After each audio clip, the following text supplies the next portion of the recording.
Assalamualaikum warahmatullahi wabarakatuh.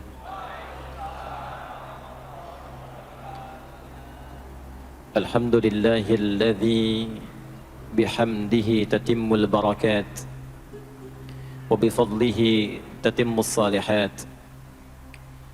Assalatu wassalamu ala rasulillahilladzi bisalawatihi tatimmus syafa'at. Fasalawatullahi وسلامه التام عليه وعلى أهله وآله وذرياته وأصحابه وأمته إلى يوم الميعاد. أما بعد، فيا أحباب الله وأحباب رسوله صلى الله عليه وسلم، أوصي نفسي وإياكم بتقوى الله فقد فاز المتقون، فلا تموتن إلا وأنتم مسلمون. فقال تعالى: يا أيها الذين آمنوا اتقوا الله حق تقاته ولا تموتن إلا وأنتم مسلمون.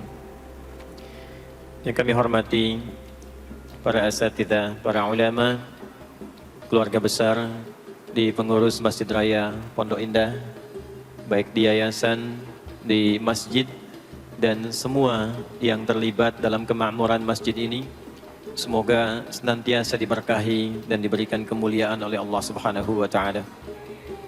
Tidak disebutkan sifat pemakmur masjid di dalam Al-Quran kecuali dengan sifat-sifat yang terbatas, karena ayatnya pun dibuka dengan adatul hasri, huruf pembatas. Ditemukan di Quran surah ke-9 At-Taubah di ayat yang ke-18. Innama ya'muru masajidallahi. Jika ada ayat Al-Quran dibuka dengan kata innama, adatul hasri, huruf pembatas, maka hukumnya hanya berlaku atau terbatas pada yang disebutkan di ayat saja, tidak keluar dari situ. Saya beri contoh bandingan dulu. Zakat itu dikeluarkan dan disalurkan hanya untuk 8 golongan. Tidak boleh keluar dari 8 golongan itu. Kenapa tidak boleh di luar 8 golongan itu? Karena ayat pengeluaran zakat dibuka dengan kata innama. Quran surah 9 At-Taubah di ayat ke-60. Innamas sadaqatu. Zakat itu hanya boleh dikeluarkan untuk golongan berikut. Jadi di luar golongan itu tidak menerima zakat. Nanti ada skema lain seperti infak, sedekah umum dan sebagainya. Ayat pemakmur masjid dibuka dengan kata innama, memberikan kesan bahwa tidak setiap orang memiliki satu kecenderungan, satu nikmat, satu keinginan untuk berkontribusi memakmurkan masjid. Di dalam bidang apapun, program atau tahapan apapun, ada yang bertugas mengelola, ada yang bertugas untuk membangun, ada yang bertugas mensupport kegiatan, ada yang bertugas untuk bisa berkontribusi di aspek-aspek lainnya. Nah, semua itu kata Allah adalah kalangan terbatas. Jadi kalau Allah sudah berikan satu spesialisasi tersendiri dan dinilai oleh Allah sebagai golongan yang spesial, maka manfaatkan status itu sebelum nanti bertukar atau selesai tugasnya dan kembali kepada Allah insyaallah dalam kemuliaan. Man amana billahi wal yaumil akhir. Man amana billahi wal yaumil akhir. Orang-orang yang diberi kesempatan memakmurkan masjid itu, kata Allah, harus menyatukan dulu visinya sebelum membuat program. Jadi sebelum membuat program di masjid, satukan dulu visinya. Visinya untuk mendapatkan ridha Allah. Proyeknya akhirat, untuk membawa bekal pulang saat akan dihisab. Jika semua kepentingannya lillah, semua karena Allah, maka apa yang kemudian Allah tunjukkan? Orang-orang itu akan jadi istimewa di hadapan Allah, lalu mulai membuat program dari kenikmatan salat yang khusyuk, wa aqamas salat, pengelolaan harta yang bisa bermaslahat atau kepentingan-kepentingan agama dan sosial, wa ataz zakah, walam yakhsha illallah, dan semua fokusnya karena Allah, fa'asa ulaika ayyakunu minal muhtadin, maka orang-orang yang beraktivitas demikian insyaallah akan digolongkan pada golongan orang-orang mendapatkan kemuliaan dan petunjuk dari Allah Subhanahu wa Ta'ala. Semoga kita semua termasuk dari bagian ayat yang disebutkan tadi. Bapak Ibu sekalian, tadi banyak disampaikan tentang kemuliaan dan kegiatan waktu subuh. Sampai ada program pejuang subuh. Mudah-mudahan nanti selanjutnya ada pejuang zuhur. Setelah itu pejuang asar. Setelah itu pejuang maghrib. Lalu disempurnakan dengan pejuang isya. Ada apa di waktu subuh? Apa perbandingannya dengan waktu-waktu yang lainnya? Mengapa sebagian nama yang disematkan di dalam ibadah di waktu-waktu itu justru tidak sama dengan nama waktunya, tapi disebutkan dengan nama-nama yang berbeda? Zuhur kenapa dengan zuhur tidak nahar?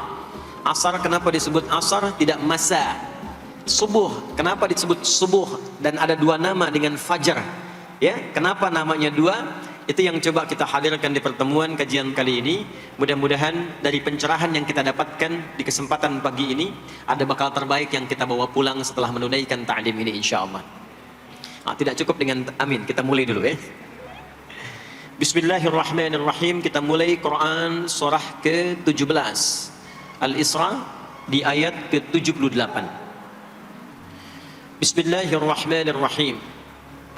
Aqimis salata liduluki syamsi ila ghasaqil layli wa qur'anal fajr inna qur'anal fajri kana mashhuda. Aqimis salat, tunaikan oleh kalian salat dengan sempurna, dengan benar. Penting dicatat, setiap ada perintah menunaikan salat dalam Al-Quran yang salatnya dimaknai sebagai ibadah formal, bukan bermakna doa biasa. Jadi ada solat yang bermakna umum, yaitu doa. Jadi doa itu disebut dengan solat. Karena itu dalam fiqih, as-salatu hiya doa. Solat itu secara bahasa disebut dengan doa. Karena isi dari semua solat itu, bacaannya semuanya doa. Tapi kalau ada solat yang dimaksudkan ibadah yang kita tunaikan, dimulai dengan takbir, berniat kita, ditutup dengan salam, maka solat yang dimaksudkan ini itu seringkali di Quran kalimatnya dibuka dengan derivasi kata aqama yuqimu. Kalimat solat pertama di Quran Al-Baqarah ayat 3. Alladzina yu'minuna bil ghaibi wa yuqimunas shalah. Al-Baqarah ayat ke-43. Wa aqimus shalah wa atuz zakah. Selalu menggunakan aqama, yuqimu, yuqimuna, aqimi dan seterusnya. Termasuk di Quran surah ke-17 Al-Isra ayat 78. Aqimis salata, menggunakan kata aqim. Apa itu aqim? Aqama, yuqimu, yuqimuna, aqim, itu artinya menunaikan dengan sempurna, sesuai dengan ketentuan yang diberlakukan, tegak sempurna. Jadi ketika Allah meminta kita menunaikan salat, salat yang diinginkan itu kata Allah bukan salat biasa saja, bukan sekadar bertakbir kemudian ditutup dengan salam. Ada ketentuannya, ada aturan-aturannya. Karena itu ketika Allah meminta kita menunaikan salat, setelah menggunakan kata aqim, aqimu, yuqimuna, kalimat salatnya menggunakan alif lam. Kalau Bapak Ibu cek silakan, rata-rata ada alif lamnya. Ya, tidak berdiri sendiri. Alladzina yu'minuna bil ghaibi wa yuqimunas shalah, ada alif lamnya. Wa aqimus shalah wa atuz zakah wasta'inu bis sabri was shalah, ada alif lamnya. Nah, alif lam itu diantara fungsinya dalam bahasa Arab, ada yang berfungsi sebagai ta'rif. Ta'rif itu seperti artikel the dalam bahasa Inggris. Ya, car itu banyak di luar, mobil. There are so many cars outside. Itu banyak sekali kendaraan di luar. Tapi kalau kita katakan the car, ya, yang ini bukan yang lain. As-shalah, kenapa menggunakan alif lam? Memberikan kesan yang diinginkan itu salat yang sesuai aturannya, salat yang sesuai dengan ketentuannya. Karena itu di era Nabi SAW, boleh dicatat nanti hadisnya riwayat Muslim, nomor hadis 397, yang meriwayatkan nanti sahabat Abu Hurairah radhiyallahu taala anhu. Pelaku yang mengalami ini namanya Khalad bin Rafi' Az-Zuraiqi. Dikisahkan datang seorang sahabat, ya, Nabi sallallahu alaihi wasallam, kemudian dakhala ila al-Masjid Nabawi, kemudian masuk ke Masjid Nabi, fa shala bi jambin Nabi sallallahu alaihi wasallam. Maka ia salat di samping Nabi sallallahu alaihi wasallam, wan nabiyyu fi nahiyatin ukhra min al-masjid. Sedangkan Nabi di sisi yang lain di masjid itu. Kalau diilustrasikan, dia masuk ke masjid, kemudian Nabi di satu sisi yang lain. Kemudian dia salat. Kemudian ketika dia selesai, falamma sallama yaminan wa shamala, thumma atan nabiyya sallallahu alaihi wasallam. Ketika dia salam ke kanan dan ke kiri, lalu mendatangi Nabi sallallahu alaihi wasallam. Faqala, dia berkata, "Assalamu alayka ya Rasulullah." Ya, Assalamualaikum ya Rasulullah. Kata Nabi, Waalaikumsalam warahmatullah, irji' salli fa innaka lam tusalli. Kata Nabi, Waalaikumsalam warahmatullah, kamu salat lagi karena engkau belum salat. Padahal sudah salam. Fa'ada salatahu, kemudian dia mengulang salatnya, thumma atan nabiyya, dia datang lagi ke Nabi SAW. Dia berkata, Assalamualaikum ya Rasulullah. Dijawab dengan jawaban yang sama. Kata Nabi, Waalaikumsalam warahmatullah, irji' salli fa innaka lam tusalli. Kamu balik lagi salat karena engkau belum salat. Padahal sudah salam. Maka dia melakukan itu sampai 3 kali. Sampai dia berkata, Ya Rasulullah, ma uhsinu ghairah. Ya Rasulullah, ini yang bisa saya kerjakan. Kalau ada yang kurang, alimni, mohon ajarkan saya bagaimana sholat yang sesuai aturan yang benar itu. Maka diajarkanlah oleh Nabi bahkan sejak wudu. Idza qumta ila shalah. Kembali muncul kalimat tadi, aqama yuqimu. Kata Nabi, jika engkau sholatnya ingin sempurna, fa asbighil wudu, maka mulai dengan wudu yang sempurna. Maka biasanya orang kelihatan dari wudunya. Orang yang baik sholatnya itu mulai kelihatan dari sejak wudunya. Kalau wudunya tidak sempurna, buru-buru, yang dibasuh tidak sempurna, itu pasti akan berdampak kepada sholatnya. Setelah itu, thumma istaqbilil qiblah, lalu menghadap ke arah qiblat, lalu diajarkanlah oleh Nabi tata cara sholat mulai dari takbir sampai dengan selesai salam. Nah, sholat seperti ini, jika benar oleh kita diikuti, jadi fokus baik-baik di sini, benar-benar diikuti oleh kita, aturannya dari mulai wudu sampai dengan salam, maka Allah akan berkenan memberikan 5 kemuliaan yang dicurahkan pada seorang hamba saat di dunia. Jadi kalau pahala di akhirat, pahala sholat kita dapatnya di akhirat. Sekali menunaikan sholat dapat 10 poin. Itu ada di Quran surah ke-6 Al-An'am di ayat 160. Man jaa bil hasanati falahu asyru amthaliha. Siapa yang mengerjakan perbuatan hasanah, perbuatan baik yang punya nilai pahala, maka diberikan nilainya 10. Di dalam Al-Quran, sholat itu disebut dengan hasanah, perbuatan baik yang punya nilai pahala. Itu ada di Quran surah ke-11 Hud di ayat yang ke-114. Aqimis salata tarafayn nahar wa zulafan minal lail innal hasanati yudhibnas sayyiat. Tunaikan sholat di pembuka siang sampai akhirnya, sampai ketemu malam. Dari subuh, zuhur, asar, maghrib sampai ke isya. Semua sholat itu kata Allah disebut dengan hasanat. Innal hasanat. Hasanat jamak dari hasanah. Jadi sholat disebut dengan hasanah. Kalau kita menunaikan sholat di Al-An'am ayat ke-160, maka diberikan poin. Poinnya namanya ajrun. Ya, kita sebut dengan pahala. Pahala itu bahasa Qur'annya ajrun. Di Quran surah At-Tin, lahum ajrun ghairu mamnun. Begitu kita mengerjakan amal soleh, maka diberikan pahalanya. Perbuatan amal soleh jadi disebut dengan hasanah, pahalanya disebut dengan ajrun.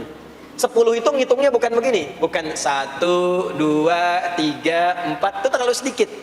Di hadis Muslim, ukuran 1 ke 2-nya 500 tahun, 2 ke 3-nya 500 tahun, 3 ke 4-nya 500 tahun. Jadi sekali kita menunaikan sholat, 10 nilainya, setiap 10 itu 1 ke 2-nya 500 tahun, 2 ke 3-nya 500 tahun.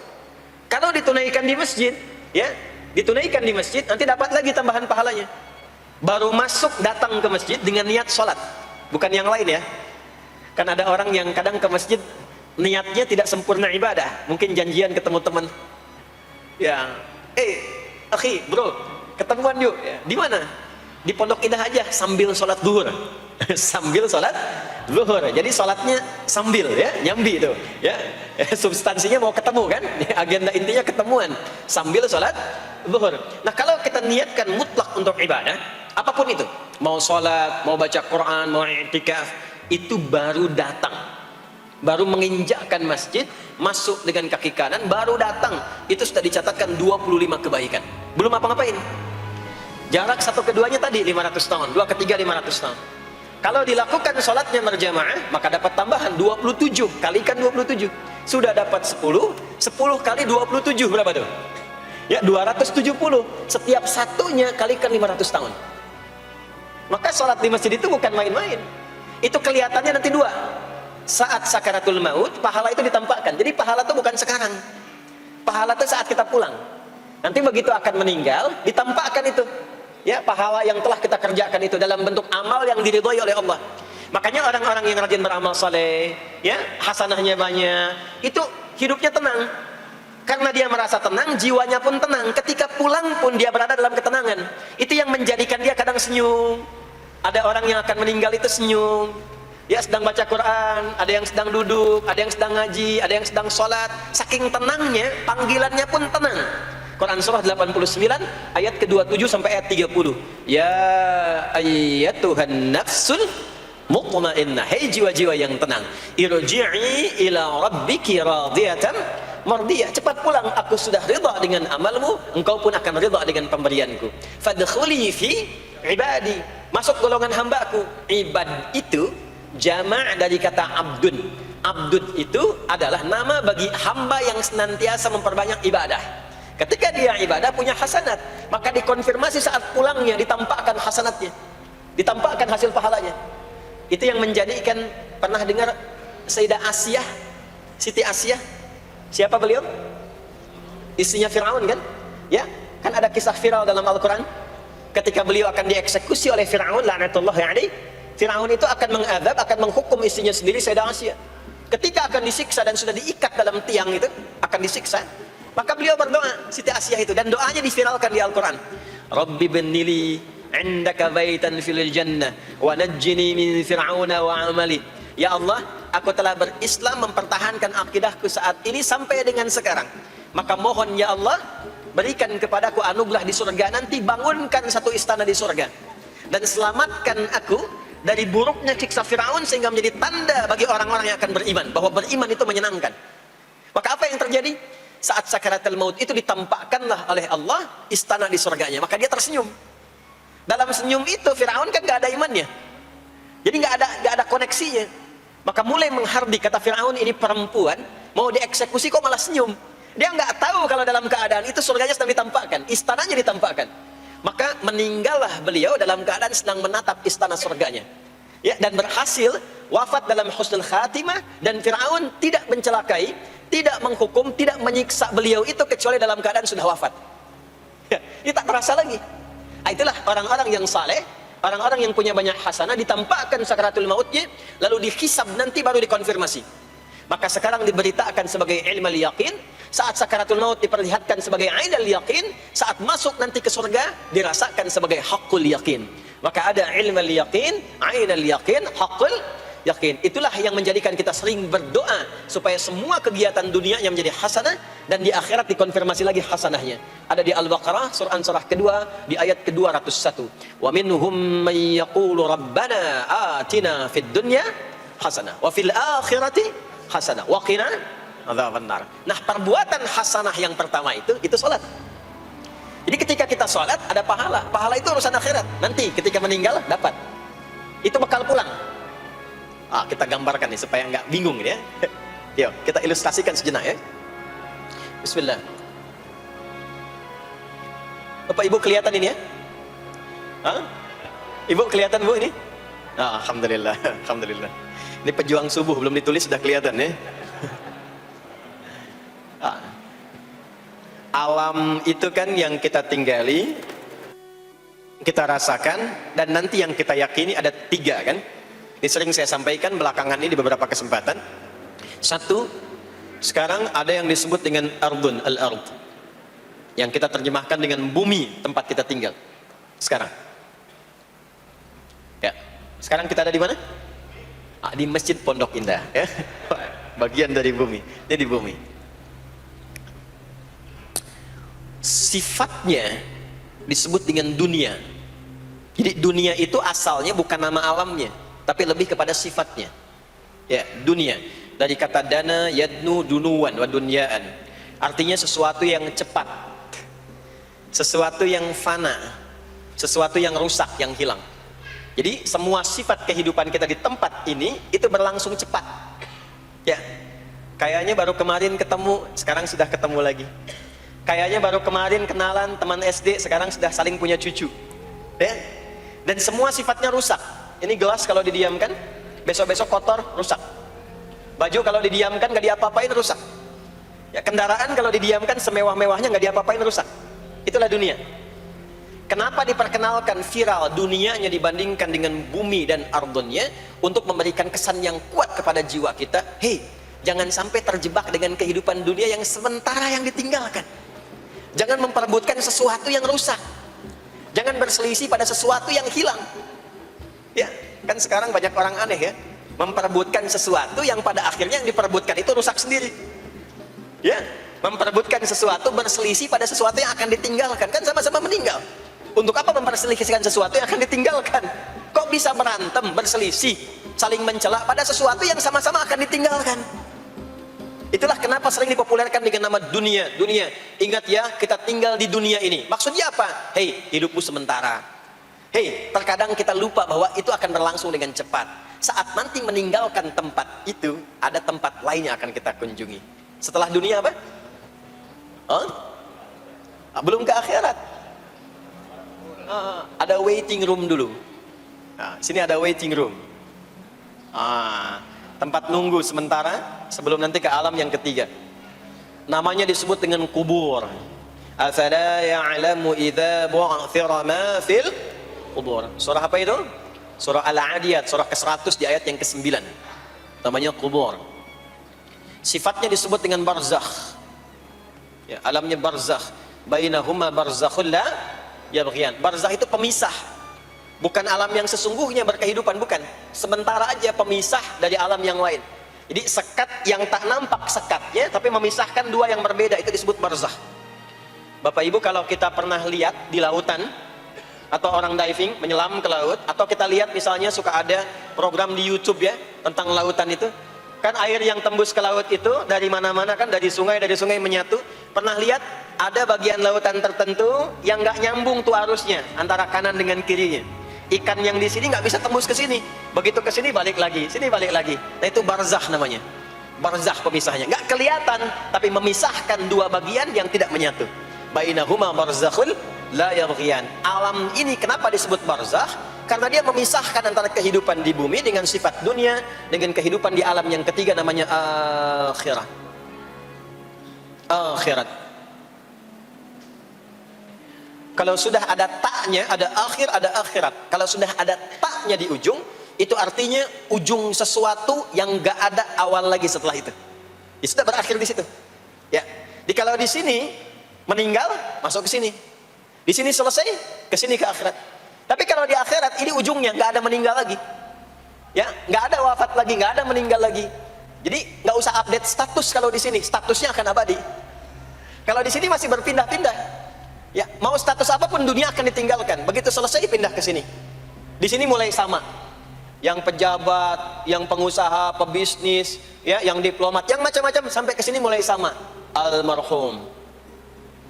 Nanti bedanya dihisab, begitu sampai sini statusnya akan diraih sesuai dengan amalan yang ada di sini. Nah, mohon izin, mohon maaf, kalau di sini yang semua kita kerjakan, aktivitas kita disebut dengan amal, pekerjaan kita yang melahirkan bekal itu, ya, maka tuntutannya cuma satu, amal saleh. Pastikan semua amal perbuatan yang kita kerjakan soleh. Soleh itu artinya dipandang baik oleh Allah, singkatnya begitu. Kalau makan dengan cara yang soleh, yang Allah senangi. Minum yang soleh. Berpakaian yang soleh. Bekerja yang soleh. Maksudnya kalau Anda cari pekerjaan, cari yang dibenarkan oleh Allah. Jangan bekerja dengan korupsi, jangan bekerja dengan cara menyogok, jangan bekerja dengan mempopulerkan riba misalnya. Kalau makan yang saleh, jangan makan yang haram, jangan makan hasil dari pencurian. Itu namanya saleh. Kalau kita kerjakan semua aktivitas kita, pekerjaan semuanya saleh, maka tadi dia akan punya nilai. Nilai itu yang disebut dengan hasanah. Ya. Hasanah ini punya poinnya yang disebut dengan ajrun, yang kita kenal dengan pahala, yang tadi saya terangkan. Nah ini hasanah, ajrun, hasanah ini yang ikut ke alam kubur nanti.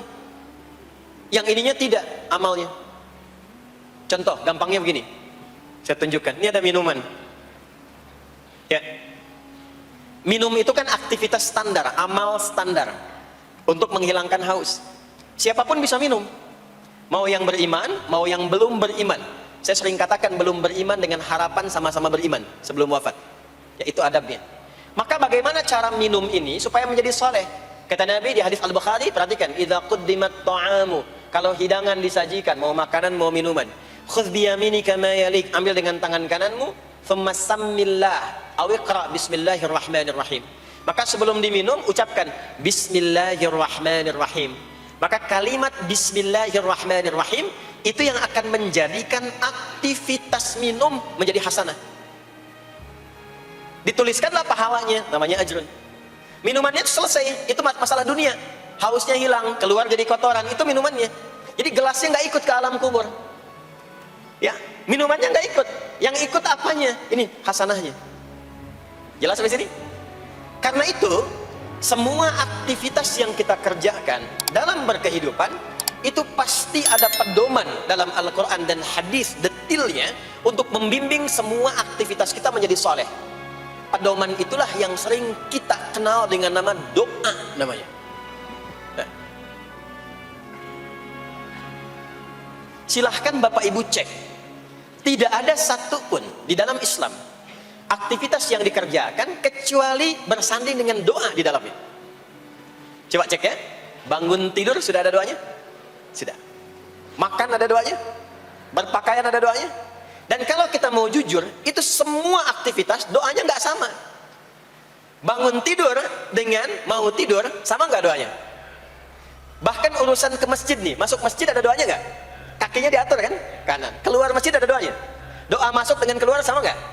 Beda. Ada yang mau ke toilet ya, masuk toilet, kakinya diatur nggak? Kaki apa masuknya? Kiri. Keluar? Ada doanya nggak? Nah, perkara ke toilet pun bisa jadi amal soleh. Karena semua yang dikerjakan dalam Islam itu bernilai. Allah itu ingin mendidik kita, jangan sampai melakukan sesuatu yang tidak ada manfaatnya. Dan kalau sudah ada manfaat, jangan tanggung. Jangan hanya jadikan kegiatan itu terbatas pada satu alam saja. Dunia dapat, tapi alam kubur gak dapat. Dunia dapat, tapi akhirat gak punya bekal. Gimana nanti pulang ke akhiratnya? Ya, saya mau tanya sebentar. Maaf ya, kita yakin gak bahwa kita akan meninggal? Saya ulang, yakin gak akan meninggal? Baik. Sekarang pertanyaannya, kalau sekiranya meninggal, pindah alam atau tidak? Pindah kan? Makanya diumumkan di Masjid Raya Pondok Indah, inna lillahi wa inna ilaihi rajiun. Telah meninggal dunia, telah meninggalkan dunia. Artinya keluar dari sini. Sekarang kita pakai hukum dunia sebentar. Biasanya begini, kalau orang pindah tempat, walaupun ada di satu alam, itu pasti butuh bekal. Dan kadang bekalnya nggak sama. Contoh, nanti Ramadan, setelah itu masuk Idul Fitri. Biasanya ada mudik ya. Mungkin nggak mudik kalau nggak ada bekal. Saya sering perhatikan setiap tahun, orang itu mau mudik kalau ada bekalnya. Masya Allah, cuman motornya bebek, ya. Tapi kan bekalnya ada yang singa, ada yang sapi, ya. Itu ditambah lagi pelepah pisang, kasih dus lagi, kasih tulisan, sayang tunggu aku pulang, gitu kan? Ya. Kan dikumpulkan kan? Dan saya pernah tanya, kenapa mas gak pulang? Gak ada bekal pak, katanya. Jadi orang mau pindah tempat saja, itu perlu ada bekal. Anda kesini kalau nggak ada bekal nggak mungkin sampai. Sekarang kalau pindah dari Indonesia ke Singapura, sama nggak mata uangnya? Beda. Di Malaysia sama nggak? Semakin jauh ke Saudi, ke Amerika, hukumnya mengatakan setiap pindah tempat pasti bekalnya beda. Jangan pernah kita mengharapkan atau membuat hukum sendiri ketika pindah tempat. Jadi sesama dunia saja tempatnya, bekalnya sudah beda. Sekarang Anda menginginkan pindah alam dari dunia ke kuburan, bekalnya pengen sama, mustahil. Makanya sejak kita meninggalkan dunia, semua paket dunia tanggal di atas. Pindah ke bawah, selesai. Nih bajunya ini gak akan ikut nih. Ganti. Ya, namanya kafan kan? Dan di kafan itu sudah gak ada kantongnya. Coba dicek tuh, ada kantongnya gak kan kafan tuh? Gak ada. Dan ini gak akan dibawa nih handphone-handphone yang bagus, lagi dipakai ngerekam nih. Gak akan ikut. Ah, saya mau dipakai aja, ntar kalau malaikat nanya, man buka. Nih, sudah pernah ikut kajian. Rombongan Ustaz Adi. Ya, beda, ini beda alam. Maka yang ikut apanya? Yang ikut tuh hasanahnya, value-nya, nilai kebaikannya. Ini yang kita yakini, ini yang kita imani. Jadi mumpung masih ada kehidupan, perbanyak. Kalau dulu sadar banyak yang salah, sekarang sisanya ganti dengan yang soleh. Kalau sudah diperlihatkan, sekarang kan banyak yang viral di YouTube, dilihat, didengar oleh telinga kita. disimak oleh kita. Orang meninggal sedang sholat, orang meninggal setelah menjadi pemulung kebaikan, orang meninggal dalam keadaan baca Quran, diperlihatkan di mata kita. Kok bisa buka YouTube yang keluar di beranda itu? Itu kan hidayah. Jadi kalau sudah ditampakkan di depan mata, ya, didengar oleh kita, terlihat langsung, maka yang disadari salah yang dulu ganti dengan yang soleh sekarang. Kalau tidak kita lakukan, maka rugi kita saat pulang. Ini yang dimaksud surah ke-103. Wal asr innal insana lafi khusr illa alladhina amanu wa amilus salihat, amal saleh. Nah, ini nanti yang dibawa pulang ke sini. Ya, sini. Nah, bagaimana melatih supaya semua kegiatan kita itu jadi soleh? Gimana latihannya? Karena nggak mudah untuk melakukan itu. Belum tentu bangun itu langsung soleh, itu belum tentu. Belum tentu kita makan itu mendapatkan sumber yang benar, dengan cara yang benar. Bagaimana melatihnya? Maka Allah berikan kepada kita waktu-waktu khusus untuk berlatih diri tersambung dengan Allah, yang dengan ketersambungan itu akan menjaga kita di semua keadaan, baik berdiri, jalan, duduk, kerja di kantor, tidur, rebahan. Sekarang banyak kaum rebahaners, ya, tiduran, itu dipastikan kalau tersambung dengan Allah, terkoneksi, semuanya soleh. Karena kalau ingat, ya, saya duduk ingat Allah. Kalau ingat di pekerjaan ingat Allah, mustahil kita bisa menuliskan sesuatu yang Allah tidak sukai. Tambahin nolnya, ya, bikin paraf, tanda tangan pada proyek yang tidak benar, mustahil. Karena ketika sedang tanda tangan ingat Allah. Ya. Nah, dalam bahasa Arab, sesuatu yang tersambung dengan kuat sehingga selalu menempel dan sulit terpisahkan, itu bahasa Arabnya disebut dengan silah. Dari wasala yasilu silah. Ibadah yang melatih kita untuk terus tersambung sehingga ingat pada Allah di setiap keadaan, yang dengan ingat itu menjadikan otomatis amal perbuatan kita ingin dipastikan diridhoi dan disukai oleh Allah, sehingga berubah menjadi soleh. Ibadah yang melatih kita untuk mendapatkan itu disebut dengan sholat namanya. Sholat. Makanya sholat disebut sholat bukan hanya mengandung unsur doa, tapi latihan yang Allah berikan kepada kita untuk mengoneksikan diri kita sehingga dalam semua kegiatan kita ingat Allah. Itu yang dimaksud di Quran surah keempat An-Nisa di ayat ke-103. Ya. Fa-idza qadaitumus salata, maka jika Anda telah tuntas mengerjakan salat, fadhkurullah. Ciri orang yang berhasil salatnya adalah dia mampu mengoneksikan dirinya dengan Allah. Makanya kalau sudah selesai salat, kita sudah ingat Allah. Nah, kalau belum ingat Allah, diminta coba ingat lagi. Selesai salat, jangan buru-buru meninggalkan tempat kita salat. Ingat dulu, sambungkan dulu, sehingga saat keluar dari tempat kita salat sudah ingat Allah. Bahasa Arabnya mengingat Allah itu disebut dengan zikir, zikrullah. Karena itu salat disebut dengan zikir. Buka Quran surah ke-20 Toha ayat ke-14. Saya nggak akan keluar dari Quran hadis sehingga nggak bisa didebat. Nggak bisa didebat. Anda nggak bisa debat karena ini bukan pikiran, karena ini Quran dan hadis. Quran surah ke-20 Toha ayat ke-14. Innani anallahu la ilaha illa ana fa'budni wa aqimis salata lidzikri. Salat disebut dengan zikir. Zikir itu artinya ingat. Makanya tadi saya katakan di awal, salat itu melatih kita supaya ingat Allah. Karena itu ketika kita salam, assalamualaikum warahmatullahi wabarakatuh, assalamualaikum warahmatullahi wabarakatuh, belum ingat kita kepada Allah, maka diminta zikir pasca salat. Setelah salat ada zikir kan? Dan zikir pertamanya apa? Hadis Muslim, astaghfirullah, astaghfirullah, astaghfirullah. Itu yang paling singkat. Kalau mau agak panjang, astaghfirullahalazim, alladzi la ilaha illa huwal hayyul qayyum wa atubu ilaihi. Kenapa istighfar? Karena kita memohon ampun kepada Allah kalau dalam sholat tadi belum nyambung sama Allah. Karena ada orang yang saat sholat bukan ingat Allah, dia masih ingat dunia. Padahal dari sejak awal sholat sudah diminta buang urusan dunia ke belakang. Makanya kita bertakbir, itu ada kitabnya. Asrarus salah, nadharat fi ma'anis salah. Ketika Anda mulai bertakbir, takbir begini, Allahu Akbar. Kenapa mengangkat tangan gini salah satunya? Di antara maknanya, buang urusan dunia ke belakang. Pasrahkan dirimu kepada Allah. Kalau sholatnya ingin khusyuk, jangan bawa urusan dunia ke dalam sholat. Buang. Yang menjadikan seseorang kurang khusyuk begitu takbir, dunia masih dibawa. Lisannya berucap Allahu Akbar, tapi pikirannya motor Hu Akbar, mobil Hu Akbar, ya kan? Status itu belum diupdate Hu Akbar, ya, miss call belum dibalas Hu Akbar. Itu bermasalah. Sehingga mudah dikerjai setan. Ada setan namanya khanzab, Di Sunan Abu Daud, saat seseorang mulai bertakbir kata Nabi, fayaqulu syaitanu, di situ setan mulai beraksi. Sebelum takbir kita dibikin fokus. Di Anda silahkan praktekkan. Kalau mau sholat rasanya fokus. Tapi mulai bertakbir Allahu Akbar, setan mulai beraksi kata Nabi. Udhkur kata, udhkur kata. Ingat ini, ingat itu. Hatta la yash'ural musalli kamra'atan yusalli. Sampai ada orang sholat yang tidak sadar berapa rakaat sedang menunaikan sholatnya. Subuh berapa rakaat tadi? 2 diucapkan, tapi ketika dipraktekkan ada yang 3. Ada yang 1. Ya, ada yang begitu. Ada, tapi di hati saya gitu ya. Nah ini, makanya setelah kita sholat, salam, assalamualaikum, assalamualaikum, itu kita mencoba menyempurnakan dengan apa? Istighfar dulu, kalau tadi ada yang belum tersambung. Setelah itu apa? Kita sambungkan, Allahumma antas salam, subhanallah, alhamdulillah, Allahu Akbar. Makanya dilatih 33 kali. Sekali belum nyambung, 2 kali. 2 kali belum nyambung, 3 kali. 3 kali belum ingat, 4 kali. Masa iya sih sampai 33 kali belum ingat juga? Bapak nama siapa? Joni. Siapa Pak? Joni. Siapa? Joni. Siapa Pak? Apa enggak dengar saya Joni? Itu baru 3 kali. Ini kita 33 kali menyebutkan subhanallah. Masa enggak nyambung juga? Alhamdulillah 33 kali. Masa enggak syukur juga? Dilatih. Kalau sudah terkoneksi, inilah dia. Fadhkurullaha qiyama. Bangun dari salat, bangkit. Selesai salat, mau kerja, mau kemanapun, ingat Allah. Jadi enggak ada istilahnya keluar masjid tertukar sendal. Itu enggak ada. Ada di sini yang tertukar sendal? Banyak. Insya Allah tidak ya. Kalau ingat Allah tuh nggak mungkin tertukar. Jadi begitu Anda akan menggunakan, yang punya orang lain sadar tuh. Astagfirullah, Allah mengawasi. Bukan punya saya walaupun mirip.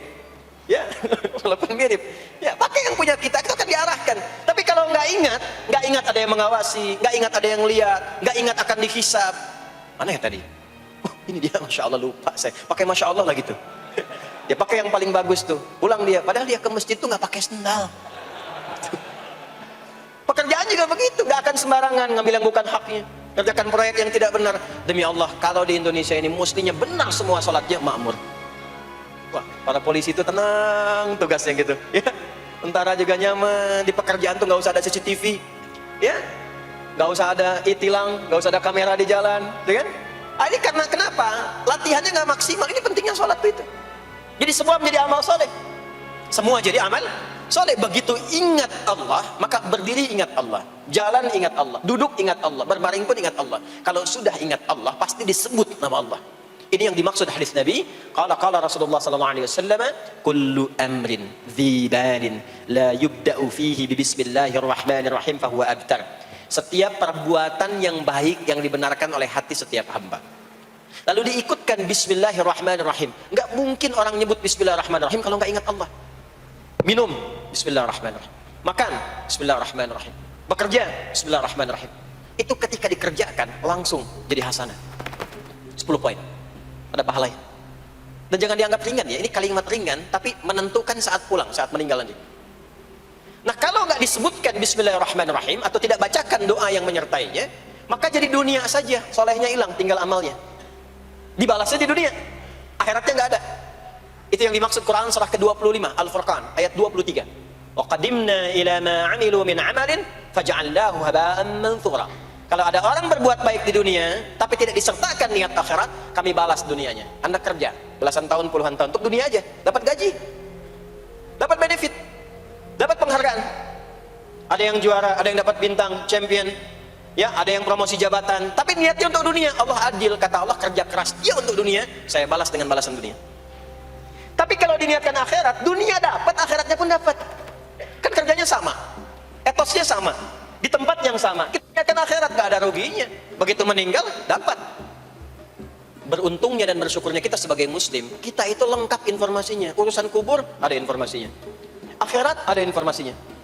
Silahkan komparasikan dengan informasi dan sumber manapun. Ditemukan nggak yang informasi detail seputar kubur, seputar hisab, seputar kiamat, seputar surga, seputar neraka? Cuma di Islam. Itu yang kita syukuri, supaya kita siap-siap. Bukan sekedar dibaca. Baca ada pahalanya, tapi siap-siap ada konsekuensi kebaikannya. Ini balik ke sini. Karena itu saya katakan dari awal, pertama Bapak Ibu sekalian, sholat itu menjadi ibadah paling pokok. Karena dia akan mengantarkan kita pada konektivitas yang kuat dengan Allah Subhanahu wa Ta'ala. Ini poinnya. Kalau sudah nyambung dengan Allah, bukan cuma jadi amal soleh, Orang-orang yang tersambung dengan Allah di semua aktivitas kehidupannya, maka akan mendapat jaminan langsung dari Allah Subhanahu wa ta'ala yang memudahkan semua urusan hidupnya. Mudah sukses, mudah bahagia, mudah tenang. Semua kemudahan yang kita raih dalam konteks kebahagiaan, ketenangan, kesuksesan itu kalau digabungkan semua maknanya, berubah katanya menjadi falah. Apa namanya? Falah. Falah itu bahagia, sukses, nyaman. Kalau dibuka kamus English Arabic misalnya, falah itu bahasa Inggrisnya success and happiness. Bukan cuma bahagia, bahagia dan sukses. Bukan cuma sukses, karena ada orang sukses belum tentu bahagia. Saya sering tanya yang ini nih, dan biasanya para ibu yang juara menjawabnya itu. Ya, pilih mana? Kaya tapi gelisah, atau miskin tapi tenang? Miskin tapi tenang. Sukses tapi gelisah, ya, atau miskin tapi tenang? Sukses tapi tenang, ya. Sukses dan bahagia. Nah, sukses dan bahagia itu bahasa Arabnya falah. Ini poinnya. Falah. Nah, sekarang coba kita dengar baik-baik. Cek telinganya masih ada nggak? Cek telinga masih ada nggak? Setiap hari, di setiap pergantian waktu dalam sehari, pergantian waktu sehari itu ada 5. Dari mulai subuh, ke siang, zuhur, ke sore, asar, mau habis sore menjelang malam, maghrib, muncul malam, isya. Itu setiap hari 5 kali berganti waktu diperdengarkan oleh Allah. Hambaku, kamu harus bahagia. Hambaku, kamu harus sukses. Apapun pekerjaanmu, sukses. Apapun aktivitasmu, harus bahagia, harus senang, harus tenang. Falah. Kuncinya apa? Salat. Diperdengarkanlah hayya 'alas shalah. Diperdengarkan di telinga kita. Telinga bahasa Arabnya udhun, jamaknya adzan. Maka kalimat yang diperdengarkan 5 kali sehari itu disebut dengan adzan. Dan satu-satunya lafaz yang diperdengarkan 24 jam di muka bumi ini tak pernah berhenti. Makanya setiap tempat terjadi perbedaan waktu sholat. Ya, di sini tadi subuhnya jam berapa? 4.13, 12, 49, 4.10, terjadi perbedaan pendapat tentang waktu subuh. Ya, ini menandakan bahwa bukan dari tempat yang sama. Saya di Bekasi tadi 49, 4:09, sini 4.13. Jadi setiap detik, setiap menit, ini adzan, sana adzan, ini adzan, sana adzan, terus bersautan. Dan kalau kita dengarkan sedunia itu dari beda waktu, 24 jam diperdengarkan. Hayya 'alas shalah, ayo salat. Kenapa mesti salat ya Allah? Hayya 'alal falah. Dengar tuh baik-baik kata Allah. Salat akan mengantarkan engkau pada kebahagiaan. Salat mendekatkan engkau pada kesuksesan. Salat mengantarkan engkau pada kedamaian. Makanya kalau orang salat pasti tenang hatinya. Kalau nggak percaya silakan. Salat itu diantara manfaatnya mendatangkan ketenangan. Salat mendatangkan kesuksesan. Karena itu, salat bukan hanya ibadah yang diwajibkan pada umatnya Nabi Muhammad SAW saja, tidak. Semua nabi dan rasul yang pernah bertugas di bumi itu semuanya salat dan meminta umatnya salat. Hanya memang kita yang paling sempurna menunaikannya caranya. Ya, dulu umat nabi-nabi lain juga salat. Contoh, Nabi Musa salat. Nanti diviralkan di Quran surah ke-20 Thaha ayat 14. Nabi Isa alaihi salam yang paling dekat ke Nabi Muhammad 600 tahun sebelum Nabi lahir, itu salat. Beliau salat. Diviralkan di Quran surah 19 Maryam ayat 31 sampai 33. Ya, sampai ke 33-nya wa ja'alani mubarakan aina ma kuntu wa awsani bis shalah. Salat. Siapa lagi? Nabi Zakaria. Nabi Zakaria itu kapan beliau mendapatkan berita gembira akan punya anak? Saat salat. Jadi berdoa, masuk ke mihrabnya Maryam, melihat Maryam punya banyak keistimewaan, maka beliau salat di mihrabnya itu. Di Quran surah ketiga Ali Imran ayat 38 sampai 39. Hunalika da'a Zakaria rabbah qala rabbi habli min ladunka dzurriyyatan thayyibah innaka sami'ud du'a. Turun jawaban, fanadathul malaikatu wa huwa qa'imun yusalli fil mihrab. Annallaha yubashshiruka bi Yahya. Jadi Nabi Zakaria itu dapat berita akan punya anak namanya Yahya saat salat. Di salat itu kalau dikerjakan bisa berdampak pada percepatan terkabulnya doa. Minta apapun dijawab sepanjang maslahat. Makanya nanti untuk umat Nabi Muhammad, jangan tunggu panggilan sholatnya adalah panggilan langsung dari Allah. Minta, punya masalah apa? Aku selesaikan, kata Allah. Di sholat itu bukan main-main, bukan beban, bukan sekedar kewajiban, tapi kewajiban yang dipaksa untuk membahagiakan kita. Kalau Allah nggak sayang, nggak akan disuruh sholat.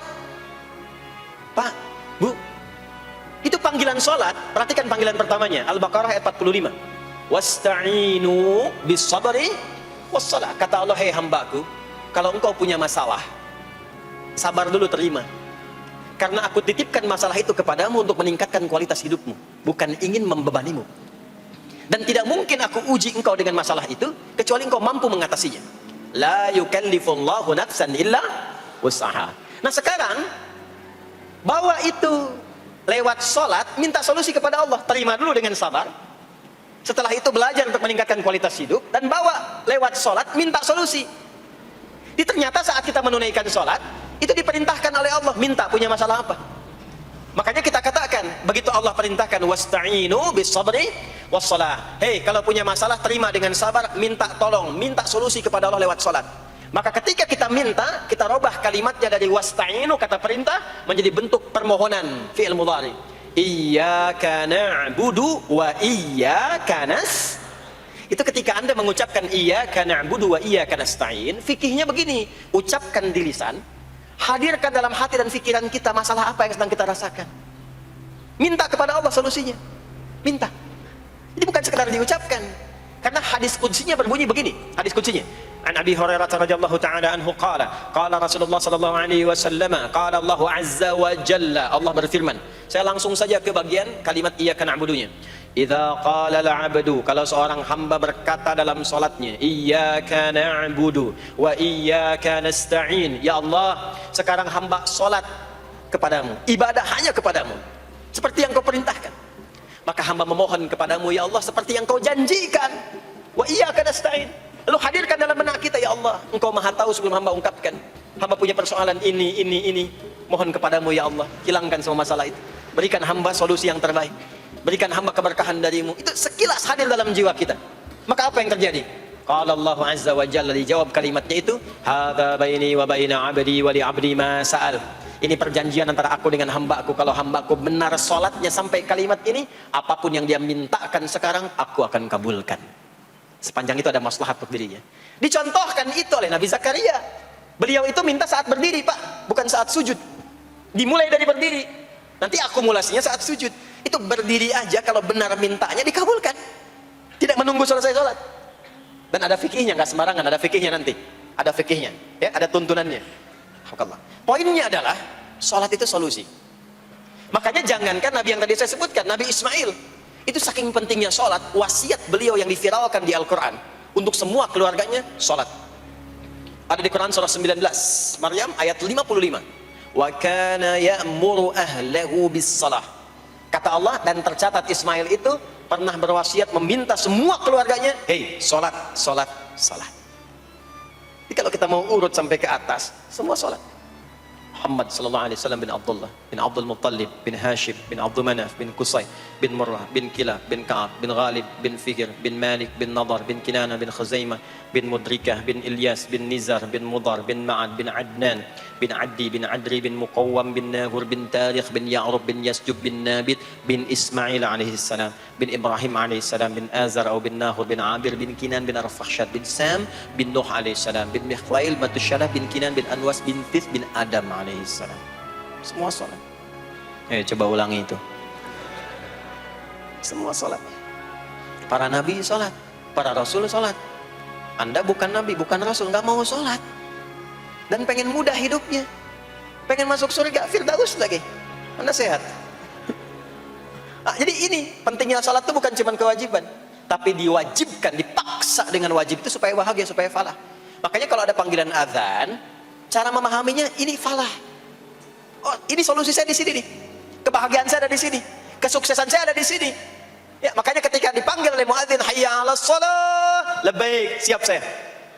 Di sini. Ini poinnya. Nah, saya sambungkan kembali, ya. Ketika seseorang dilatih lewat salat dan sudah mulai tersambung dengan Allah Subhanahu wa taala, maksudnya ingat Allah, tertatalah semua aktivitasnya. Maka berubahlah lewat salat ini, lewat latihan ini, semua kegiatannya berubah, didorong menjadi amal soleh. Karena itu, setiap orang yang sholatnya benar, yang pertama dianugerahkan oleh Allah kepada orang sholat itu bukan dunia. Bukan dunia. Tapi perubahan perilakunya menjadi lebih baik. Jadi bukan kaya dulu. Ya, Abdurrahman bin Auf tuh hijrah masuk Islam. Dilatih sholat, malah hartanya hilang semua dirampas. Tapi Tapi setelah itu jadi apa? Jadi orang paling kaya. Ya, Abu Bakar As-Siddiq, Utsman bin Affan, Umar bin Khattab, pertama kali masuk Islam kan latihannya sholat. Apakah langsung kaya? Jadi pemimpin? Jadi diplomat? Amr bin As bisa ekspedisi dari Afrika Utara sampai ke Syam? Tidak. Yang diberikan apa? Perubahan perilaku dulu. Dihilangkan sifat-sifat buruknya, dijaga dengan kemuliaan. Jadi dua sumber yang menjadikan manusia itu buruk dalam nafsunya, itu ada dua. Di nafsu itu nanti punya dorongan untuk mengarahkan kepada yang buruk, namanya fujur.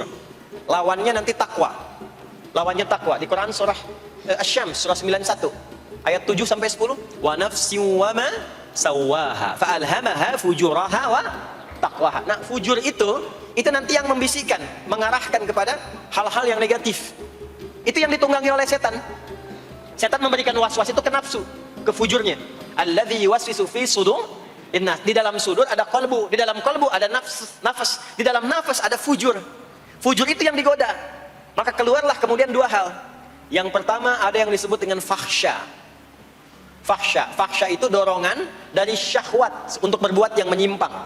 Pornografi, porno aksi, LGBT, kata-kata jorok itu fahsya. Nanti temannya adalah mungkar. Mungkar itu keburukan yang diingkari, ditolak oleh hati, sumbernya nafsu perut dan akal. Mencuri itu mungkar, merampok itu mungkar, korupsi, membunuh, menipu itu mungkar. Jadi sumber keburukan itu cuma dua. Kalau bukan fahsya itu mungkar. Orang yang sholatnya benar, maka parameternya itu, ukuran pertama kali dia dapatkan adalah ditutupnya oleh Allah, dijaganya oleh Allah keadaan nafsunya, sehingga dia tidak dikontrol oleh perbuatan fahsya dan mungkarnya. Maka aktiflah sinyal takwanya. Takwa itu lawan nafsu. Makanya nanti kaitan takwa dengan nafsu sama-sama disebutkan. Nafsu 115 kali, takwa yang terkait fungsi nafsu 115 kali. Takwa digembosi, ya, awas, diwaswasi oleh setan, setan disebutkan 88 kali. Takwa disupport oleh malaikat, malaikat di Quran disebutkan 88 kali. Ini bukan ilmu tak-atik, hitung sendiri aja kalau mau. Itu menarik tuh. Karena sama, kalau Anda mendengar suara adzan kan ada bisikan kan? Cepat, sudah adzan, siap-siap. Itu malaikat tuh. Tapi begitu selesai adzan, la ilaha illallah, tenang, baru adzan, belum qomat. Itu setan. Terus dua-duanya tuh ya memberikan bisikan, yang satu mensupport dan seterusnya. Yang paling menarik adalah kalau sholat kita benar, maka sinyal takwa aktif. Makanya amalan takwa pertama itu sholat. Setelah beriman, amalan takwa pertama sholat. Al-Baqarah ayat 2 dan 3. Dzalikal kitabu la raiba fi hudal lil muttaqin. Siapa muttaqin, orang takwa di situ? Ayat 3-nya, alladzina yu'minuna bil ghaibi wa yuqimunas sholat. Jadi kalau sholatnya aktif, takwanya aktif, sinyalnya aktif, sinyal itu yang akan menutup fahsya dan mungkar. Maka turunlah Quran surah ke-29 ayat ke-45. Utlu ma uhiya ilaika minal kitabi wa aqimis shalah. Kita hafal tengahnya. Innas salata tanha 'anil fahsya'i wal munkar. Maka kalau orang sholat tidak akan berbuat fahsya, tidak ada lagi yang melambai laki-laki. Allah, enggak ada. Laki-laki yang laki-laki, perempuan-perempuan. Nggak ada lagi tontonan-tontonan pornografi. Yang jorok-jorok, yang kotor-kotor. Nggak ada lagi kata-kata kotor di lisan itu.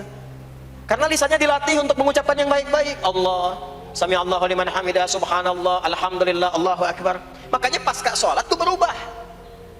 Maaf ya, Allah tidak memberikan kepada Nabi Muhammad SAW tongkatnya Nabi Musa, mukjizatnya Nabi Isa, apalagi Nabi Ibrahim dan selainnya. Tapi Allah turunkan Al-Quran kepada Nabi Muhammad SAW, lalu dipraktekkan Quran itu pertama lewat sholat. Anda tahu apa yang terjadi? Nabi Muhammad itu diutus oleh Allah dalam lingkup masyarakat yang sangat terbelakang dan hatam kriminal. Jadi kriminalnya bukan dikerjakan, hatam. Dan nyaris tidak kenal kebaikan, makanya disebut dengan jahiliyah. Kalau Bapak Ibu tanya di zaman Nabi, ya maaf, ada pezina? Bukan cuman ada, hatam, perfeksionis zinanya. Itu. Membunuh itu, ya, mabuk, ada orang mabuk kekinian di zaman jahiliyah, pemabuk amatir itu 5 kali sehari mabuknya. Yang amatir. Jadi kalau baru mabuk sekali, 2 kali, itu coba-coba. Amatir tuh 5 kali. Pembegal. Ya, sekarang kita dengar berita ada begal ini itu. Jahiliyah itu sekampung begal semua. Kampung Gifar. Tapi Allah menghendaki Rasulullah latih lewat salat. Apa yang terjadi? Berubah jahiliyah itu, berubah menjadi khairu ummah. Umat terbaik yang paling teladan, yang menginspirasi, yang pernah berkehidupan di bumi. Sampai persaksiannya dari Allah langsung turun Quran surah ketiga Ali Imran ayat 110. Kuntum khaira ummatin ukhrijat linnas. Jadi kalau ada orang dermawan, itu yang paling dermawan. Kalau ada orang sabar, itu yang paling sabar. Kalau ada pasar yang paling ideal, itu yang paling bagus. Berubah itu. Ya. Kenal Abu Dzar Al-Ghifari? Ayo kenal. Enggak. Abu Dzar Al-Ghifari itu nama aslinya Jundub bin Junadah. Di antara pemimpin begal di zamannya. Dari kota Ghifar. Ghifar itu kampung begal asalnya. Ya, alhamdulillah. Masuk Islam. Datang ke Mekah. Bertemu dengan Rasulullah. Begitu masuk Islam, kata Jundub bin Junadah, ya Rasulullah, ausini au kama qala, berikan saya nasihat. Kata Nabi, pulang sekarang. Kata beliau, enggak, saya mau umumkan keislaman saya depan Ka'bah. Kata Nabi, jangan lakukan. Sekarang orang masih belum tahu tentang Islam, nanti marah kamu dipukuli. Kata beliau, ya Rasulullah, saya ini membegal terang-terangan, masa bersyahadat sembunyi-sembunyi? Maka keluar ke depan Ka'bah, dia katakan, ya masyarakat Quraisyin, hai semua orang Quraisy. Datang orang. Ushidu bi annahu la ilaha illallah wa anna Muhammad Rasulullah. Aku bersaksi, syahadat la ilaha illallah Muhammad Rasulullah. Kalian mau apa? Dipukulin sampai pingsan. Sampai ketika akan diteruskan, ada riwayat mengatakan datang Sayyidina Ali bin Abi Thalib, ada yang mengatakan Sayyidina Hamzah ya bin Abdul Muttalib radhiyallahu taala anhum jami'an. Datang menyampaikan, jangan teruskan. Kalau ini meninggal, ini wafat, kita akan celaka karena kafilah kita akan lewat desa Ghifar. Kalau lewat Ghifar gak akan berhasil niaga kita katanya. Ya, karena akan dihabisi semua ini orang Ghifar. Maka dibiarkan pergi, pulang. Tahu apa yang terjadi? Begitu Nabi hijrah ke Madinah, dikagetkan dengan suara kaki yang berdecak kencang, bang, bung, bang, bung, bang, bung. Ternyata ada berita gembira, sekampung begal Ghifar itu masuk Islam semuanya, berubah jadi baik. Untuk menginspirasi generasi kemudian, maka dipopulerkanlah oleh beliau kunyahnya dengan nama daerahnya. Sayalah Abu Dzar Al-Ghifari. Al-Ghifari itu maksudnya apa? Dulu saya ini berasal dari Ghifar, kampung saya kampung begal. Cuma karena saya masuk Islam, diajarin sholat, diajarin baik, sekampung baik semua. Ya. Makanya orang-orang Arab setelah itu, bahkan non-Arab, kalau datang memperkenalkan daerahnya. Imam Al-Bukhari, itu nama aslinya bukan Al-Bukhari. Nama aslinya Muhammad. Punya bapak namanya Ismail, punya kakek namanya Ibrahim, kakek buyutnya Al-Bughirah, yang buyutnya Al-Bardizbah. Tinggal di kecamatan Ju'fah, Kabupaten Bukhara, Provinsi Khorasan, sekarang negaranya Uzbekistan. Karena berasal dari Bukhara, datanglah beliau kemudian ke Arab, sekarang ke Jazirah, ke Mekah, ke Madinah, memperkenalkan, saya bukan orang Arab, saya dari Bukhara. Rumusnya tambah alif lam di depannya, ujungnya tutup dengan i. Al-Bukhari, saya dari Bukhara. Diperkenalkan, maksudnya apa? Islam sudah masuk ke tempat saya, orang-orangnya sudah baik, orang-orangnya sudah khusyuk. Itu memperkenalkan. Orang tua kita, Syekh Yasin dari Padang, maka diperkenalkan Syekh Yasin Al-Padangi, Syekh Ahmad Khatib dari Minangkabau, Syekh Ahmad Khatib Al-Minangkabawi, Syekh Abdul Somad dari Palembang, Syekh Abdul Somad Al-Palembangi, Syekh Nawawi dari Banten, Syekh Nawawi Al-Bantani. Ya, nanti ada Pak Ghafur dari Pondok Indah, ya Masjid Raya Pondok Indah, datang ke Mekah umrah haji, ana Ghafur Al-Masjid Raya Al-Pondok Indahi. Gitu. Itulah salat. Salat. Jadi salat itu merubah keadaan kita lebih baik. Itulah sebabnya kenapa 5 waktu. Karena Allah inginkan di setiap waktu kita jadi orang baik. Di setiap waktu kita bahagia. Setiap waktu selesai persoalan. Datang masalah subuh, ya antara subuh ke zuhur kan ada masalah tuh. Gak mungkin ada orang dari subuh ke zuhur gak punya masalah tuh, gak mungkin. Tuh wajahnya udah kelihatan tuh. Ya, makanya kita datang, ya menghadap kepada Allah, minta diselesaikan, minta diberikan taufik, sujud kita. Diberikanlah solusi. Zuhur ke asar ada masalah, datang saat asar. Asar ke maghrib punya masalah, datang. Makanya semua ulama dulu seperti itu. Al-Bukhari itu menuliskan kitab sahihnya itu 16 tahun. Setiap satu hadis akan ditulis, salat dulu. Salat dulu. Begitu tenang, nyaman, baru tuliskan. 16 tahun. Itulah salat. Nah, dari sekian waktu yang 5 kali itu, ada waktu yang spesial. Waktu spesial inilah yang ingin saya bahas, yang tadi disampaikan dalam pengantar sambutan. Jadi ini inti yang mau saya katakan. Ini barusan muqaddimah tuh. Barusan muqaddimah. Baik. Kan kita salat berapa kali sehari? Kita hitung. Satu, subuh. Kedua, zuhur. Tiga, keempat, yang kelima, isya. Berapa jumlah rakaatnya? 17. Baik ya. Itu nomor telepon untuk koneksinya. Koneksi kita dengan Allah nomornya catat ya, 24434. Ya, kalau ditanya berapa nomor koneksi dengan Allah? 24434. Subuh 2, zuhur 4, asar 4, maghrib 3, isya 4. 5 waktu kan? Baik. Di 5 waktu ini kita dijaga, diinginkan menjadi hamba yang baik, bahagia, nggak lekat dengan masalah, tuntas semua. Saking sayangnya Allah sama kita. Kalau nggak sayang nggak disuruh sholat. Itulah sebabnya ketika diperintahkan menunaikan waktu sholat, diberikanlah gambaran waktunya. Tapi yang jadi persoalan kita sekarang yang akan dibahas, di antara sekian waktu itu, ada waktu-waktu yang spesial. Ada waktu-waktu yang spesial. Dari mulai subuh ke isya itu, ada yang dispesialkan oleh Allah karena ada bonus berlipat di dalamnya. Waktu apakah itu? Mari kita bacakan dulu mulai dengan Quran surah kedua ayat 238. Paling kanan sebelah atas di mushaf standar. A'udzubillahi minasyaitonirrajim. Bismillahirrahmanirrahim. Mohon izin saya agak lambatkan sedikit ritmenya karena ini inti yang mau kita bahas. Tadi muqaddimah makanya saya percepat ya. Hafizu 'alas salawati was salatil wusta wa qumu lillahi qanitin. Hafizu. Kalau Bapak Ibu lihat mushaf terjemah, diterjemahkannya dengan jagalah. Jagalah itu ihfadhu, hafidha yahfadh. Tapi kalau ada alif setelah hafidhu, itu berarti fi'il madhinya, past tense-nya, akar kata kerjanya hafadha, yuhafidhu. Alifnya mufa'alah, bermakna saling. Jadi mengartikannya begini, hafidhu 'alas salawati. Hei, hendaklah kalian saling menjaga waktu salat. Kalau saling itu sendirian atau banyakan? Banyakan. Jadi kalau bapak di rumah ada 5 orang, bapak, ibu, dan 3 orang anak, maka jangan soleh sendirian, Pak. Ingatkan anaknya, ingatkan istrinya. Istri bangun duluan, ingatkan suaminya. Makanya waktu sholat itu, maaf, jangan cuma disandarkan pada azan yang kita dengar di masjid, harus hafal. Bahkan nanti gini, di Quran surah keempat ayat 103 itu, di ujung ayatnya, itu ada penanda ciri standar orang beriman. Maaf, kita tanya dulu nih, kita beriman tidak hari ini? Halo, beriman? Hati-hati ya, karena kata Nabi ada yang subuh beriman, sorenya sudah kufur tuh. Ya, yusbihu mu'mina wa yumsi kafira. Hati-hati ya. Yuk, apa ciri orang beriman tuh? Iman itu konfirmasinya bisa didapatkan satu melalui suara adzan. Adzan itu sama dengan penanda waktu sholat. Tahu dari mana iman itu bisa dicek dengan suara adzan? Quran surah ke-8 Al-Anfal di ayat yang kedua. Innamal mu'minuna alladzina idza dzukirallahu wajilat qulubuhum. Sungguh insan beriman itu ciri standarnya bisa dilihat. Kalau disebutkan nama Allah, ada konfirmasi iman dalam hatinya. Jadi iman itu letaknya di kolbu. Nanti konfirmasinya lewat suara adzan, dipanggil, disebutkan nama Allah. Makanya disebutkan nama Allah 5 kali dalam sehari untuk mengecek iman ada nggak dari subuh sampai isya.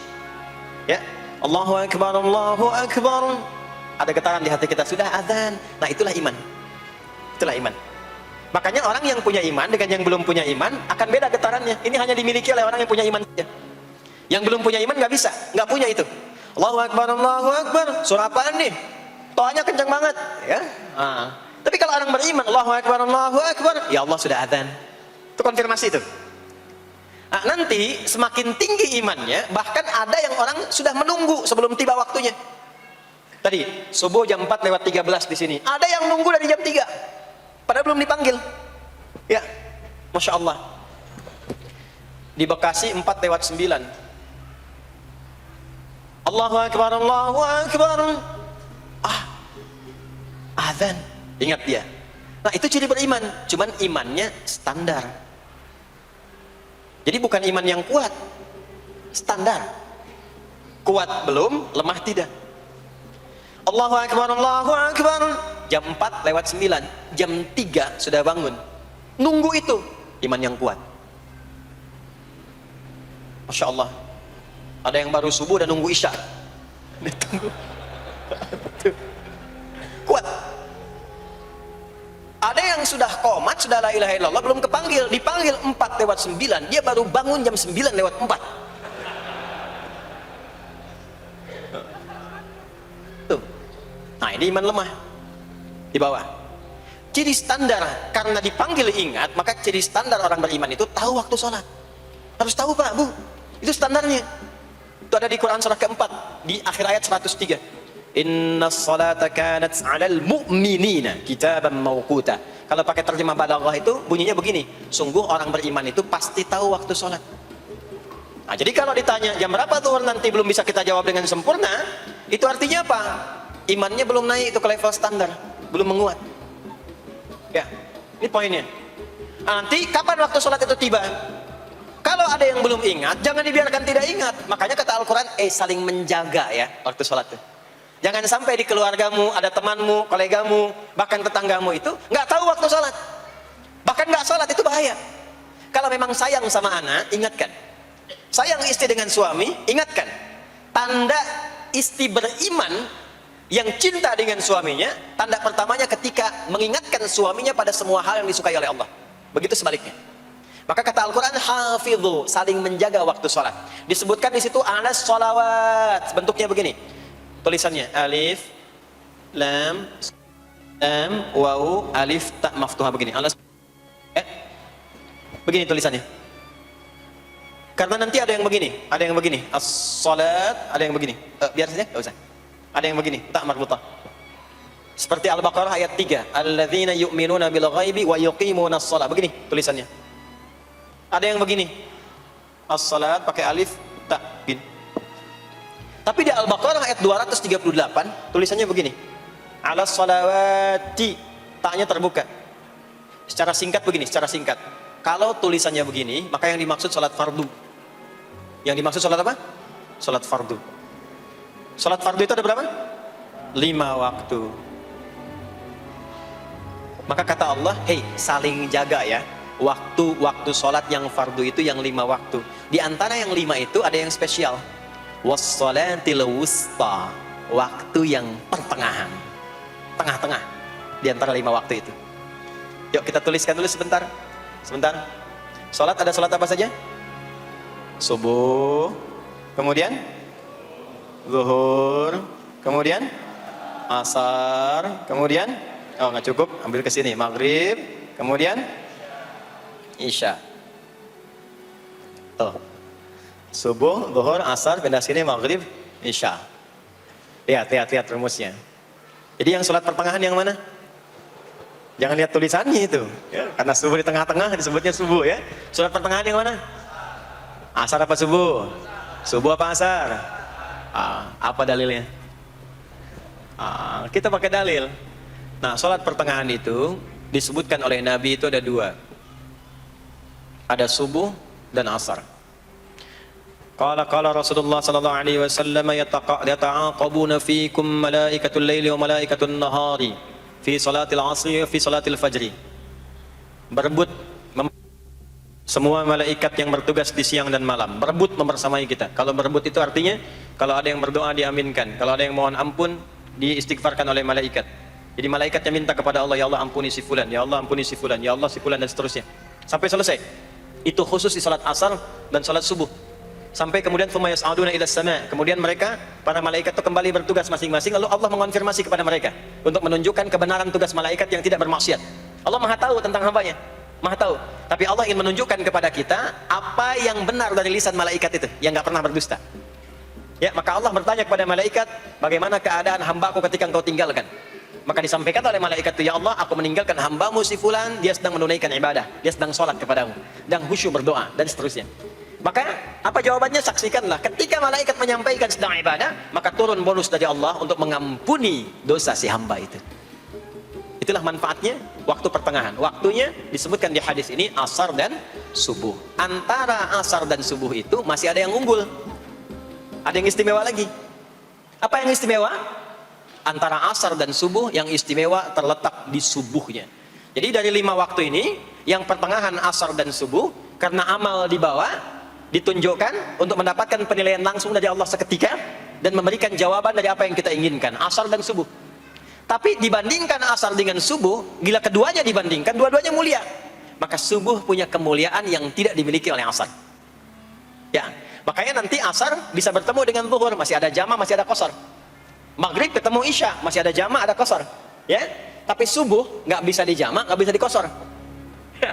Makanya subuh letaknya jauh, ke isya jauh, ke zuhur jauh. Ya, saya mau jamaah, ya jama antara isya dengan subuh biar nanti bangunnya sekalian gitu. Nggak bisa. Ya. Maghrib masih bisa dijama dengan isya, isya dikosor dari 4 jadi 2. Maghrib nggak bisa dikosor karena 3 nggak mungkin jadi 1,5. Ya, zuhur udah 2, masa mau dikurangin lagi? Subuh udah 2, nggak mungkin dikurangi lagi. Maka dari itu subuh menyendiri-sendiri.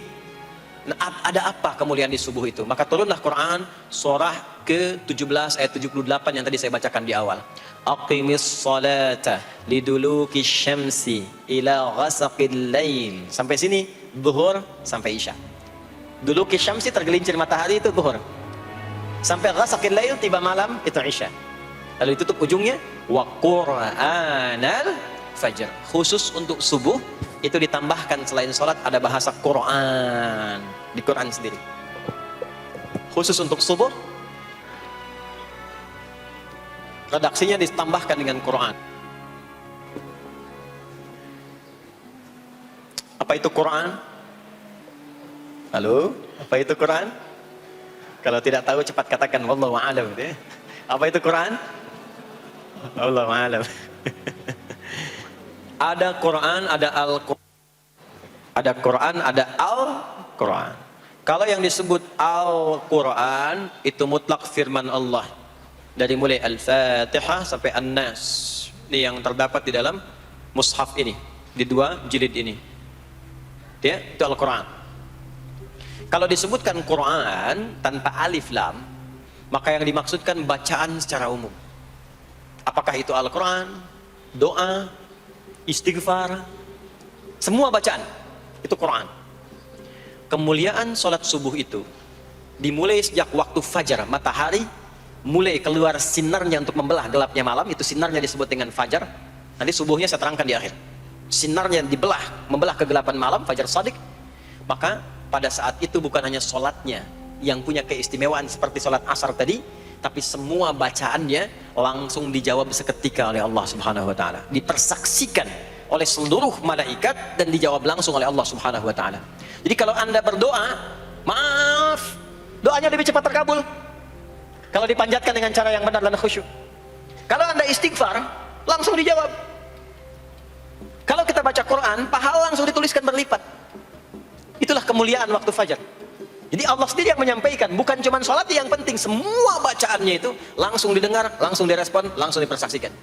Karena itu ada anjuran bahkan dari Al-Quran, dan ini dikerjakan oleh semua sahabat. Saking pentingnya sholat subuh itu, waktu fajar itu, bahkan mereka bangun dan menunggu sebelum tiba fajar. Maka disitulah muncul kemudian tahajud.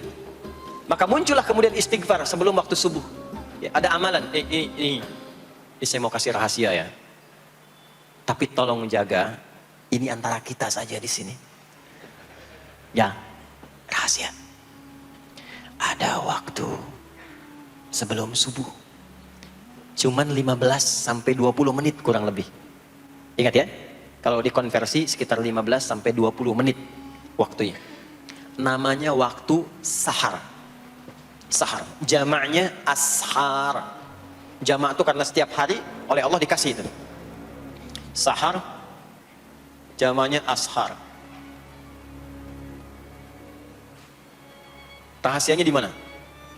Bapak Ibu, ini waktu yang paling cepat untuk terkabulnya doa.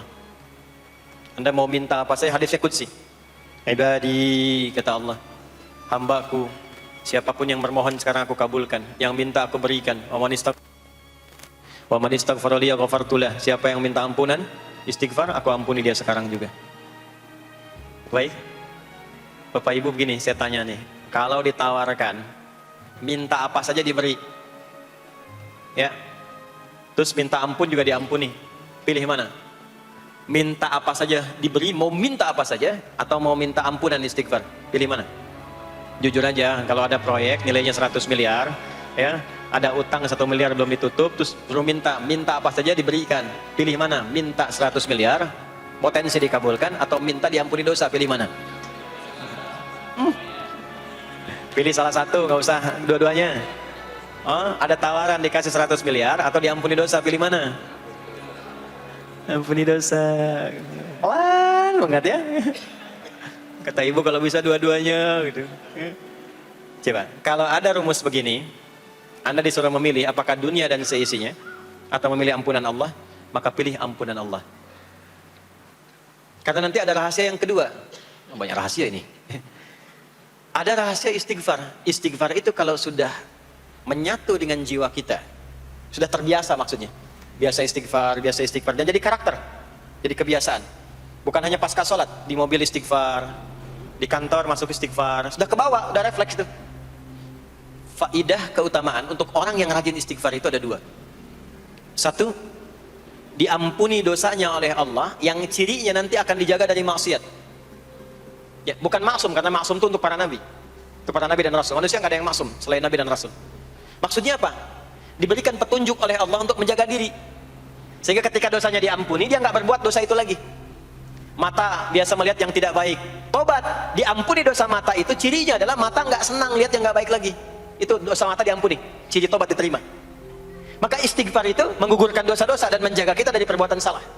Yang kedua, orang yang sudah terbiasa beristighfar, itu doa cepat dikabulkan, bahkan sebelum ia memintanya dan memohonkannya. Jadi sebelum melafadzkannya, itu bisa terjadi Allah sudah mengabulkannya. Itulah kemuliaan istighfar.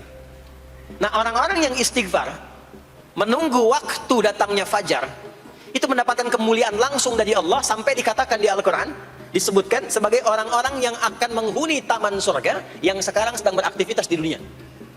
Itu ada di Quran surah ke-51 ayat 15 sampai 18. Yang istighfarnya di ayat 18. Ya, jaminan surganya ayat 15, 16, 17-nya tentang tahajud.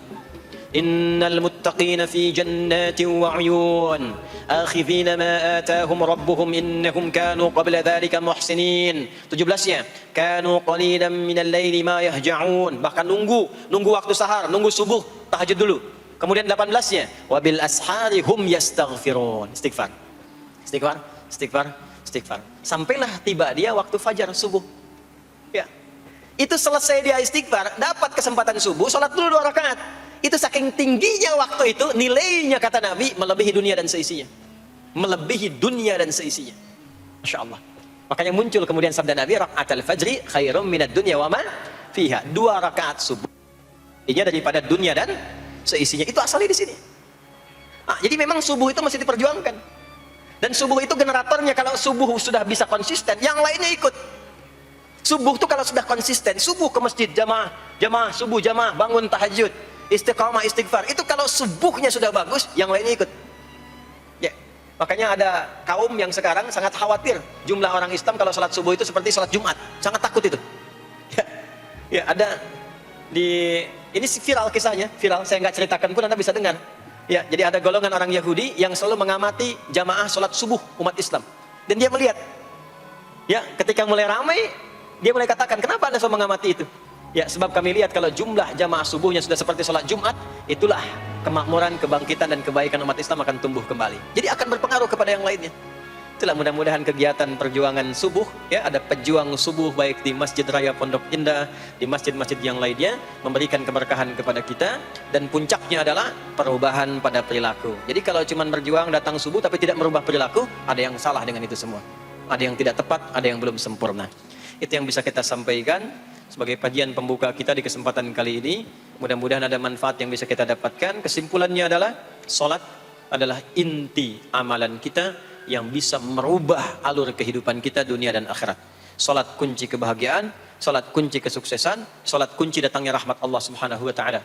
2, Allah meminta kita menunaikan salat 5 kali dalam sehari untuk memudahkan semua urusan kita di setiap waktu dalam sehari itu.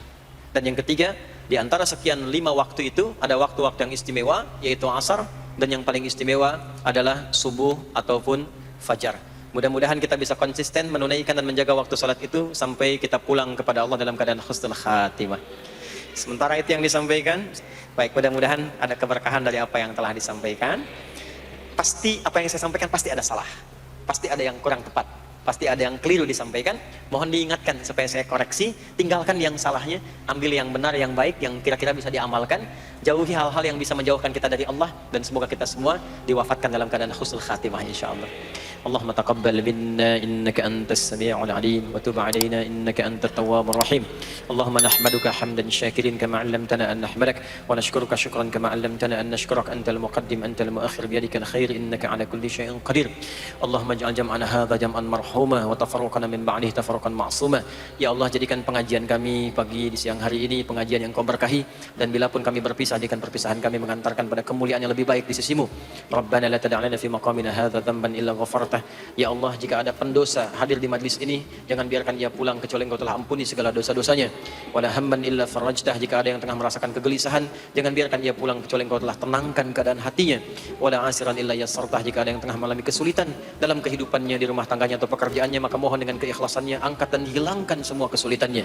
Rabbana atina fid dunya hasanah wa fil akhirati hasanah wa qina adzabannar. Wa sallallahu ala sayyidina Muhammad wa ala alihi wa sahbihi ajma'in. Wa akhiru da'wana subhanakallahumma wa bihamdika nashhadu an la ilaha illa anta nastaghfiruka wa natubu ilaik walhamdulillahi rabbil alamin. Mohon izin, mohon sekali berikan saya akses untuk mudah keluar. Saya mencintai Anda semua, barangkali tanpa harus bersalaman pun saya mendoakan Anda semuanya, karena memang ada waktu yang harus saya kejar. Terima kasih, saya mencintai Anda semua. Assalamualaikum warahmatullahi wabarakatuh.